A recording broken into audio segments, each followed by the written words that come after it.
사랑하는 유년부 초등부 친구들 반갑습니다. 오늘은 벌써 다니엘 8장입니다. 오늘 말씀도 하나님께서 환상을 통해서 다니엘에게 알려주신 예언의 말씀입니다. 우리 환상과 꿈에 대한 말씀들은 꼭 동화 같아요. 동물들이 나와서 말을 하기도 하고 막 서로 싸우기도 하고, 그래서 이해하기가 좀 어렵습니다. 환상에 대한 말씀이 어려운 이유는 하나님께서 환상을 통해서 말씀하실 때는 우리 주변에 있는 동물이나 물건 같은 걸로 앞으로 일어날 일들을 상징적으로 알려주시기 때문이에요.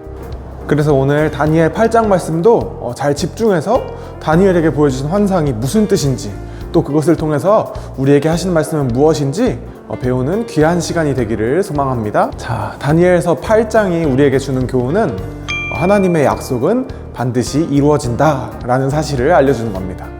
다니엘이 이 환상을 보고 기록한 말씀은 정말로 다니엘이 죽은 지 수백 년도 더 뒤에 한치의 오차도 없이 다 이루어졌습니다. 대단하지 않나요? 우리 올림픽에서 어떤 선수가 이길지 맞추는 것도 어려워요. 그런데 다니엘에게 주신 환상은 몇백 년이라는 시간이 지나서 어떤 나라가 망하고 어떤 나라가 세워지는지 정확하게 맞았습니다. 그건 바로 하나님이 역사와 시간의 주인이시기 때문이에요. 그래서 하나님의 예언, 하나님의 약속은 반드시 이루어집니다. 그러면 다니엘이 본 환상의 내용이 뭔지 한번 살펴볼까요? 다니엘이 이 환상을 받을 때는 바벨론의 신하로 있을 때예요. 오늘 말씀해 보니까 다니엘은 환상에서 수산성 을레강이라는 곳에 있었대요. 이 장소가 어딘지 굉장히 중요합니다. 성경에도 나오지만 바벨론 왕국은 나중에 메데 그리고 페르시아라는 이 두 나라의 연합 공격에 의해서 멸망하게 됩니다.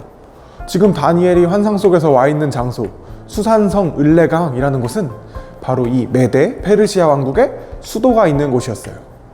다니엘이 있는 현실에서는 아직 세계를 지배한 나라가 바벨론이죠. 그런데 하나님께서 다니엘에게 이 페르시아 제국의 수도로 데려오신 이유는 이 나라가 나중에 역사 속에서 한 시대를 지배하는 나라가 될 거라는 걸 미리 알려주신 거예요. 자, 아무튼 다니엘이 이 을레강에서 주변을 둘러보니까 어떤 양 한 마리가 있었습니다. 이 양에게는 큰 뿔이 두 개가 나 있었습니다. 두 뿔이 다 길었지만 그 중에 한 뿔이 조금 더 길었대요. 이 양은 막 서쪽, 북쪽, 남쪽으로 막 달려서 뿔로 다른 짐승들을 막 들이받았습니다. 그런데 이 양을 당할 짐승이 없었어요. 어때요? 우리 이제 다니엘서에서 꿈과 환상에 대한 말씀을 많이 배웠기 때문에 무슨 뜻인지 조금 알 것 같아요? 성경에서 하나님이 환상을 보여주실 때 등장하는 것들은 보통 어떤 것의 상징입니다. 우리 앞서 7장에서 봤듯이 주로 동물은 어떤 강한 나라를 상징합니다. 그리고 뿔은 세상을 다스리는 왕이나 권세를 말합니다. 자, 그러면 다시 다니엘의 환상으로 돌아와 볼까요? 두 뿔과 양이 무엇을 의미하는지 이제 알 수 있습니다. 양은 이제 나중에 세계를 지배하게 될 메데와 페르시아 제국을 상징하는 거였어요. 그리고 이 두 뿔은 메데와 페르시아의 왕들을 상징합니다. 그런데 한 뿔이 더 컸다고 그랬죠. 그건 바로 나중에 세계 역사를 배우면 또 알게 되겠지만 메데 제국과 페르시아 제국은 형제 같은 나라지만 그 중에 페르시아 제국이 조금 더 강했어요. 그래서 한 뿔, 더 긴 뿔이 페르시아 제국을 뜻합니다. 이 환상대로 정말 페르시아 제국은 이제 역사 속에서 한 시대를 다스리는 강한 제국으로 성장하게 됩니다. 그런데 또 다니엘의 환상에서 보니까 저 멀리 또 다른 동물 한 마리가 나타났습니다. 이번에는 염소였어요. 이 염소에게는 아주 강한 뿔 하나가 나 있었대요. 이 염소는 엄청 빠르게 동서남북으로 달리면서 다른 동물들을 뿔로 들이받았습니다. 얼마나 빠르게 움직이는지 발이 땅에 닿는 게 보이지 않을 정도였어요. 흥분한 염소는 그대로 양도 들이받았습니다.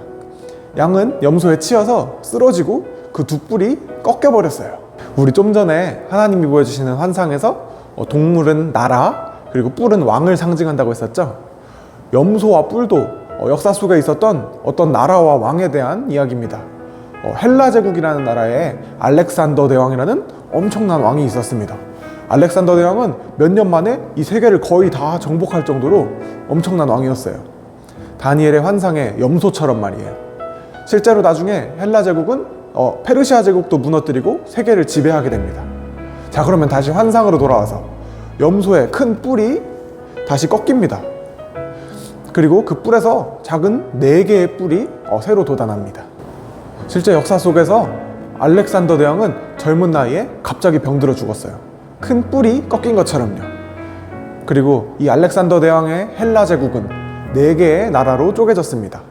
알렉산더 대왕의 부하 장군들 4명이 각각 한 나라씩 맡아서 다스렸어요. 정말 놀라운 건 이런 역사들은 다니엘의 환상을 볼 때는 아직 이루어지지 않은 일들이었다는 거예요. 몇백 년 뒤에나 일어난 일들을 하나님은 환상을 통해서 정확하게 다니엘에게 알려주셨어요. 그런데 이 4개의 뿔 중에 한 뿔에서 다시 작은 뿔 하나가 또 나왔습니다.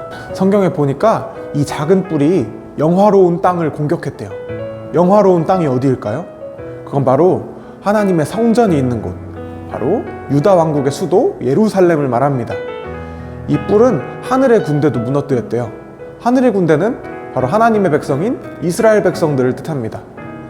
그리고 이 뿔은 하나님 앞에서 교만해서 하나님의 성전을 무너뜨리고 하나님께 제사도 못 드리게 막았습니다. 다니엘은 환상이었지만 그게 너무 마음이 아팠어요. 성전도 무너지고 하나님께 제사도 못 지낸다니.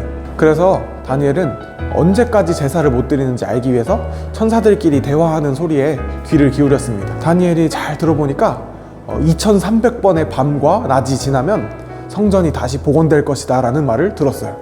2300번의 밤과 낮, 하루에 밤 한 번, 낮 한 번이니까 반으로 나누면 1150일 동안 성전이 무너져 있을 거라는 말이었어요. 이 환상도 역사 속에서 그대로 이루어집니다. 헬라 제국이 쪼개져서 생긴 4개의 나라 중에 한 나라의 왕이었던 안티오쿠스라는 왕이 있었어요. 이 왕은 정말 나쁜 왕이었습니다. 이 왕은 유다 왕국을 공격해서 하나님의 성전을 파괴해버립니다. 그리고 얼마나 악했는지 성전에 우상의 신상을 가져다 놓고 또 율법에서는 부정한 음식으로 여기는 돼지고기를 우상에게 제물로 막 바쳤습니다. 또 이 왕은 정말 치사한 왕이었어요. 이스라엘 백성들은 안식일에는 일을 하지 말라는 하나님의 말씀을 지키기 위해서 안식일에 평화롭게 쉬고 있었어요. 그런데 이 나쁜 왕 안티오쿠스는 안식일에 쳐들어왔습니다. 당연히 아무 준비도 안 하고 쉬고 있던 이스라엘 백성들은 꼼짝없이 당했어요. 정말 신기하게도 성경에는 이것까지 예언이 되어 있습니다. 오늘 말씀 다니엘 8장 25절에는 평화로운 때에 많은 무리를 멸하며 라는 말이 나오는데 이건 안식일에 쳐들어올 것에 대한 예언입니다. 하지만 하나님을 무시하고 성전을 파괴한 안티오쿠스는 곧 죽었습니다. 안티오쿠스 왕은 어느 날 갑자기 세상을 떠났어요. 성경에는 그가 사람의 손으로 말미암지 않고 깨지리라 라고 예언되어 있는데 정말로 사람의 손에 의해 죽은 게 아니라 하나님의 손에 의해서 죽은 겁니다. 다니엘은 이 모든 예언의 말씀을 환상으로 바꿔서 놀랐습니다. 다니엘이 이 말씀을 얼마나 진지하고 중요하게 생각했는지 성경에는 다니엘이 며칠 동안 아파서 알았다고 해요. 그만큼 다니엘은 하나님의 말씀을 진지하게 받아들인 거예요. 사랑하는 친구들, 우리 오늘 배운 말씀은 정말 놀랍고 신기한 예언의 말씀이에요. 다니엘은 자기가 죽고 나서도 수백 년 뒤에나 일어날 일들을 하나님께서 보여주신 환상을 통해서 미리 예언했습니다. 그러면 하나님은 다니엘에게 왜 굳이 수백 년 뒤에 일어날 일들을 알려주셨을까요? 그건 다니엘과 이스라엘 백성들에게 소망을 주시기 위해서였습니다. 지금 환상을 보고 있는 다니엘은 바벨론 나라의 포로로 끌려온 신세였습니다. 이스라엘 백성들도 마찬가지로 포로 생활을 하면서 다시 나라가 회복되고 성전에서 다시 예배드리기를 꿈꾸고 있었지만 현실을 보면 그럴 일은 없을 것만 같았어요. 하지만 하나님이 역사의 주인이십니다. 하나님은 다시 이스라엘 백성들과 성전을 회복시킬 것을 이 환상을 통해서 약속하신 거예요. 그래서 이 약속을 붙잡고 백성들이 다시 미래를 꿈꾸고 기쁜 소망을 가지고 살아가기를 바라셨던 거예요. 그런데 정말 하나님의 약속은 그대로 이루어졌습니다. 우리 일기예보를 보면 내일 날씨를 예측해서 알려주잖아요. 그런데 일기예보도 몇 번은 틀립니다. 아주 과학적이고 전문적인 방법으로 예측해도 당장 내일 날씨조차 맞추기가 어렵습니다. 그런데 오늘 말씀은 어때요? 무려 몇백 년 뒤에 일어날 일들을 마치 미리 본 것처럼 역사 속에서 이루어졌습니다. 이건 사람의 능력이 아니에요. 모든 시간과 역사의 주인이신 하나님의 능력입니다. 그렇기 때문에 하나님의 약속은 반드시 이루어집니다. 우리는 그래서 하나님의 이 약속을 믿고서 하나님의 말씀을 붙잡고 살아가야 해요. 사랑하는 우리 유년부 초등부 친구들도 하나님의 약속은 반드시 이루어진다는 사실을 믿고서 하나님만 붙들고 살아가는 사람들이 되기를 예수님의 이름으로 소망합니다.